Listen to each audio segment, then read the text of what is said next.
আমাদের দেশে বিভিন্ন খাদ্যদ্রব্যের প্যাকেট সমূহে আরবি অক্ষর, নাম এবং উপাদান লেখা থাকে। এগুলো অনেকেই খেয়ে রাস্তায় ফেলে দেয়, ইচ্ছাকৃত বা অনিচ্ছাকৃত ভাবে পায়ের নিচে পড়ে, গুনাহ হবে কিনা? খুব সুন্দর প্রশ্ন। আরবি অক্ষরে লেখা যদি কোনো কিছু প্যাকেটের গায়ে থাকে, আরবি অক্ষরে লেখা মানেই কিন্তু কোরআনের আয়াত না। আরবি অক্ষরে লেখা মানেই কিন্তু সেটা হাদিসের ভাষ্য না বা আল্লাহর নাম না। আরবি থেকে কোনো গান বা খারাপ কিছুও লিখতে পারে।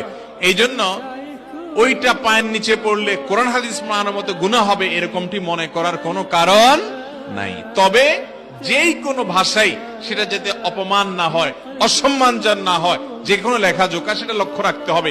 বিশেষ করে এই সমস্ত প্যাকেটে আল্লাহর নাম, বিসমিল্লাহ এগুলো যেন লেখা না থাকে খেয়াল রাখতে হবে। অনেকে ওয়াজ মাহফিলের পোস্টার ইত্যাদিতে কোরআন আয়াত লেখেন, এগুলা পরে ছেড়ে ফেলে দেন, কুকুর পেশাব করে, মানুষের পায়ের নিচে পড়ে, ড্রেনে পড়ে, অসম্মান হয়, এগুলো জায়েজ নাই। এই জন্য কোরআনের আয়াত, আল্লাহর নাম এগুলো থাকলে সেই কাগজগুলোকে সংরক্ষণ করবেন। হয় আগুনে পুড়িয়ে ফেলবেন, আপনার মাটির নিচে পুঁতে ফেলবেন, আপনার পানিতে ফেলবেন, সম্মানজনক ভাবে, যাতে অসম্মান না হয়। কোন কারণে আরবি লেখা বিস্কুটের প্যাকেটে কোম্পানির নাম লেখা আছে, অন্য কিছু লেখা আছে, এগুলো পায়ের নিচে পড়লে কোনো গুনাহ হবে বা আপনার অসম্মান হবে কোরআন হাদিসকে, এমনটি মনে করার কারণ নাই।